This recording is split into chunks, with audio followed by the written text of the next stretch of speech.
रास्ते से हट जाओ, भारी मशीनें आ रही हैं।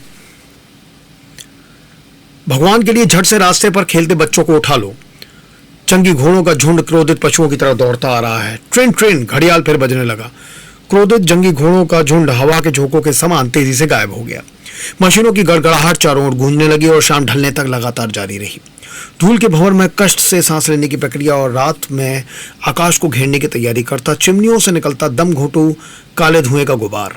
घर की उत्तर दिशा में आग उगलता ज्वालामुखी, आंखों को चकाचौंध करता लावे का उफान, आकाश को अपनी लपटों से प्रज्वलित करता लावा, आग की लपटों से घिरा छोटे घरों का समूह। खतरे में फंसे 5 से ज्यादा लोग। दयालु ईश्वर, इन मासूमों पर रहम करो। क्या मशीनें आ रही हैं? हाँ, आ रही हैं, सड़कों पर तेजी से लुढ़कती हुई। देखो, घोड़े हवा की रफ्तार से दौड़ते हुए इधर ही आ रहे हैं। आंखें आग के गोलों के समान लग रही हैं, नथने फूले हुए हैं। आग की दहकती, बुझती, लुढ़कती, उभरती, फैलती, डूबती और पागलों की तरह एक दूसरे से अलग होती लपटें अपनी दहकती बाहों को फैलाती, घेरा बनाती, सिकुड़ती और भड़कती, आसपास की सभी चीजों को पिघलाती, एक भूखे दानव की तरह मुंह खोलकर आगे बढ़ती लपटों की आंधी। देखो कैसे घोड़े घबराहट से कोने में छिप रहे हैं। जानवरों की प्रवृत्ति इशारा कर रही है, कुछ अप्रिय घट सकता है। कठोर परिणामों की ओर जानवरों का इशारा। सभी लोग सीढ़ियों से ऊपर चढ़ जाओ। ऊंची खड़ी इमारत भीषण जलधारा में समा रही है। कांटेदार जीभा डूब रही है तो कभी उबर रही है। लहरें तो उधर झांसा दे रही हैं और तेज हवा हर वस्तु के किनारों को काटने में लगी है। दूर किसी धमाके के बाद आसमान पर गहराता धुआं। इमारत की छत पर पागलों की तरह हवा में हाथ हिलाता एक भयभीत काला साया। हाथों को फैलाए जोर जोर से चिल्लाता हुआ काला साया। फिर अचानक एक डरावने स्थान पर लुढ़कता हुआ शरीर। दीवार के किनारे को पकड़ने की कोशिश में फड़फड़ाते हाथ। डूबते वक्त अचानक पास खड़े व्यक्ति के हाथों का सहारा। डर से थरथराते हाथ। कपकवाते स्वर में मदद के लिए गुहार लगाती आवाज। भाव रहित लोगों का मदद से मुंह फेरना और पास खड़ी एक औरत का डर से मूर्छित हो जाना। व्यक्ति की तैरती लाश देखकर चिल्लाते मजदूर, बेचारे की मौत हो गई। मैं और जो उसे अच्छी तरह पहचानते थे, वो मेरा पड़ोसी था। मेरे घर से 5वीं घर उसका था। उसकी एक विधवा माँ है और 2 बच्चे हैं जो अब अनाथ हो गए हैं। करीब 2 हफ्ते पहले मैंने उसकी बीवी की लाश को दफनाने में मदद की थी। अब उसके अनाथ बच्चों की जिंदगी कष्टों से भर जाएगी। क्या सभी को बचा लिया गया है? अग्निशामक व्यक्ति, नहीं, अभी भी कुछ लोग फंसे हैं।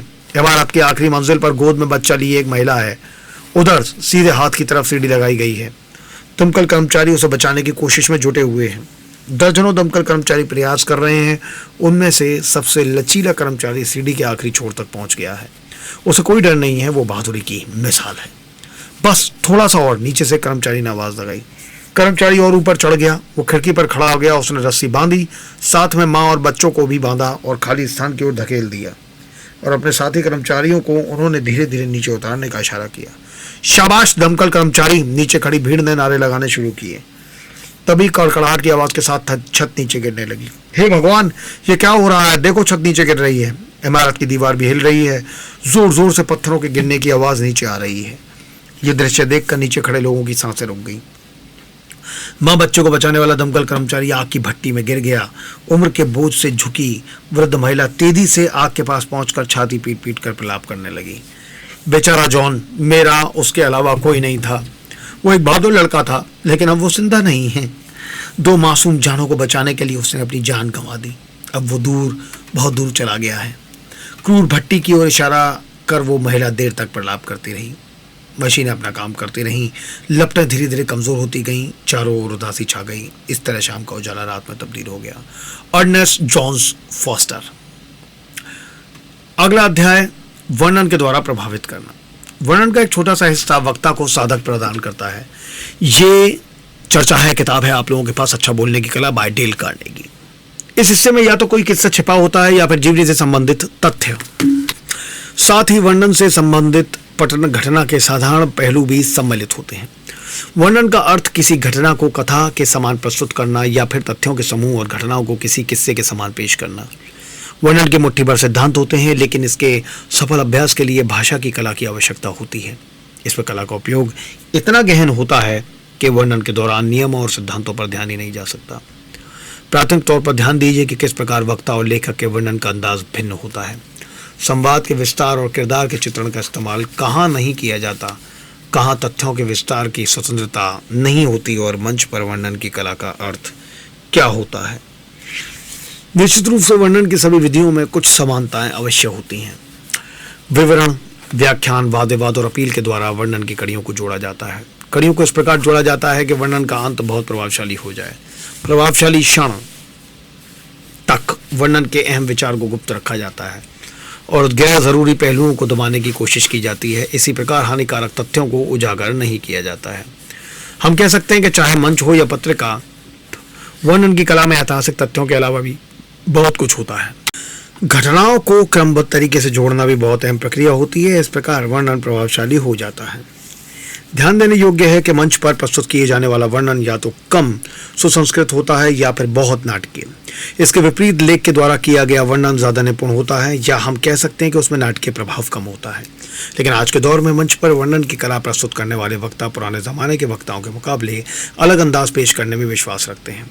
आज के वक्ता या तो बहुत गौरवशाली ढंग से प्रस्तुतिकरण करते हैं या फिर आडंबरपूर्ण तरीके से जनता के समक्ष वर्णन की कला पेश करते हैं। भाषण की कला में निपुण वक्ताओं के एक ही अंदाज को बार बार सुना जाता है तो वक्ता में बोरियत का एहसास पैदा होने लगता है। लिहाजा वर्णन के अंदाज को एक रूपता के दंश से बचाना चाहिए। कथा और किस्से के अनुसार वर्णन के अंदाज में भिन्नता आवश्यक होती है। कथा का प्रभाव, किसी घटना को लघु कथा के रूप में प्रस्तुत करना महत्वपूर्ण कला है। इस कला के माध्यम से मुख्य विचार को प्रभावशाली ढंग से प्रस्तुत किया जा सकता है। मुख्य विचार जितना गहरा होता है उसका स्वरूप उतना ही सघन हो जाता है। वक्ता के अचानक विषय वस्तु पर पहुंचने से दर्शकों में किस्से के लिए दिलचस्पी बढ़ जाती है। किसी किस्से को उदाहरण या चित्रण के तौर पर प्रस्तुत करने से विचार का मुख्य विषय स्थिर रहता है। इस प्रकार वक्ता भाषण के मकसद को पूर्ण करता है।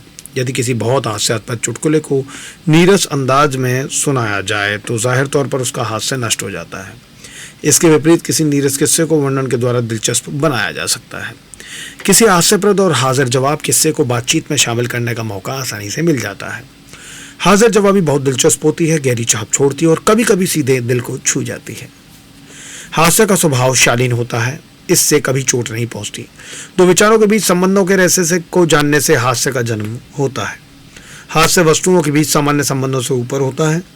हास्य का किसी से मेल नहीं किया जा सकता, यह संगत होता है। हाजिर जवाबी के माध्यम से डगलस जेरोल्ड ने क्रोध से भरे उस अजनबी को कड़ा जवाब दिया था जिसके कंधे पर डगलस ने जान पहचान के व्यक्ति होने का बहाना बनाकर थाप मारी थी। कृपया मुझे माफ कीजिए, मुझे लगा मैं आपको जानता हूं, लेकिन अफसोस मैंने गलत अंदाजा लगाया। इस उदाहरण के जरिए कथा के महत्व का पहला और सामान्य रूप प्रस्तुत किया गया है। वाक्य में मौजूद तीखेपन को दर्शाने की कोशिश की गई है। इसके अलावा साधारण तौर पर पारंपरिक तरीके से भी हाजिर जवाबी का प्रदर्शन किया जा सकता है। जॉर्ज एड की पसंदीदा हास्यास्पद घटना कुछ इस प्रकार है। रेल के एक डिब्बे में गंभीर दिखने वाले दो भद्र पुरुष एक साथ बैठे थे। एक भद्र पुरुष ने दूसरे से कहा, क्या इन गर्मियों के मौसम में आपकी पत्नी मनोरंजन के मूड में है? तब दूसरे भद्र पुरुष ने जवाब दिया, कुछ खास मूड में नहीं है। कुछ किस्सों के जरिए वक्ता दर्शकों तक एक निश्चित सत्य की पहुंचाने की कोशिश करता है। इन किस्सों के जरिए दर्शक किस्से के हर पहलू की किसी न किसी चीज़ से तुलना करते हैं। अपने एक महान संबोधन द न्यू साउथ में हेनरी डब्ल्यू ग्रेडी ने कुछ इसी प्रकार की कथा का वर्णन किया था। उम्र, शक्ति और विशेषताओं के आधार पर कुशलता प्रदान नहीं करती और न ही हर नई कुशलता का तिरस्कार करती है। जूते बनाने वाले कारीगर की दुकान पर जॉन स्मिथ स्थापना 1970 के बोर्ड के मुकाबले एक नवयुवक ने सामने वाली दुकान पर बिल जोन्स स्थापना 1986 यहाँ केवल ताज़ा सामान मिलता है बोर्ड लगाकर चुनौती खड़ी कर दी। नई दुकान की ओर लोगों का आकर्षण ज़्यादा देखने को मिला। द न्यू साउथ के दोनों किस्सों में ग्रैंडी ने वर्णन के प्रयोग के दो प्रभावशाली तरीकों का इस्तेमाल किया। दोनों किस्सों में विचार को भिन्न रूप से दर्शाया गया। पहले विचार को किस्से की शुरुआत में प्रस्तुत किया गया, जबकि दूसरे विचार को किस्सा दोहराने के बाद वक्ता ने शब्द की उत्पत्ति के भाव को अलग अलग तरीके से पेश किया। खास है कि भाव में बदलाव के बावजूद किस्से में मौजूद हास्य लगातार बना रहा। आज की रात आपके द्वारा दिए गए सम्मान की मैं सराहना करता हूँ। मैं इस भद्र व्यवहार की चर्चा कुलीन परिवारों के बीच जरूर करूँगा। मैं इस बात को लेकर चिंतित नहीं हूँ कि मैं किन लोगों के बीच से आया हूँ। आपको उस व्यक्ति के बारे में जानकारी है जिसे उसकी पत्नी ने दूध के बर्तन के साथ पड़ोसी के घर जाने को कहा। वो पड़ोसी के दरवाजे के पास पहुंचकर अचानक फिसल गया। वो कुछ इस तरह से गिरा कि सीधा नीचे पहुंच गया। उसने संभलते हुए अपनी पत्नी की आवाज़ सुनी, जॉन क्या बर्तन गिरा दिया है? जॉन ने कहा, नहीं बर्तन नहीं गिरा, लेकिन नहीं बर्तन नहीं गिरा होता तो टन टन की आवाज़ भी नहीं होती। जाहिर है पीछे से पुकार लगाते वक्त तुमने साहस के लिए नहीं तो शायद प्रोत्साहन देने की कोशिश की थी। मैंने तुम्हारी आवाज़ में नम्रता महसूस की थी। मैं गुजारिश करता हूँ मेरी बात समझने के लिए अमेरिकी निष्पक्षता और स्पष्टवादिता का उपयोग ज़रूर करोगे। सुबह के वक्त कुछ छात्रों को बाइबल का पाठ पढ़ाते समय एक धर्मोपदेशक ने एक अहम सुझाव दिया था। उपदेश सुनने से पहले छात्र आपस में चिपके पृष्ठों को उलट पलट रहे थे। अगले दिन धर्मोपदेशक ने एक पृष्ठ के निचले हिस्से से कुछ पढ़ा। जब नोहा 120 वर्ष का था तो वो अपनी धर्मपत्नी को अपने साथ ले गया। ये पढ़ते समय उसने पृष्ठ को उल्टा। नोहा के पास पुस्तक रखने के लिए लकड़ी का एक बॉक्स था। ये पढ़ने के बाद धर्मोपदेशक आश्चर्य से गिर गया। उसने इस किस्से को दोबारा पढ़ा और कहा, मित्रों, मैं इस किस्से को पहली बार पढ़ रहा हूँ। बाइबल के इस हिस्से पर मेरा ध्यान पहले कभी नहीं गया। यदि मैंने इसके भाव का सही प्रस्तुतिकरण किया है, यदि मैं इस किस्से में मौजूद निर्भीक एवं आश्चर्यजनक भाव को समझाने में सफल रहा हूँ, और यदि आप लोग इस निर्भीकता को अपने भीतर ढालने में सफल हुए हैं, तो ही मैं धर्मोपदेश के पवित्र कार्य को जारी रखूंगा। अन्यथा मुझे ये कार्य किसी और को समर्पित करना होगा। आज था कैंपस करंट में आप लोगों के पास। मैं दोबारा जल्दी आता हूँ आप लोगों के पास कल 90.4 मेगाहर्ट्ज़ कम्युनिटी रेडियो 9 पर। Thank you so much.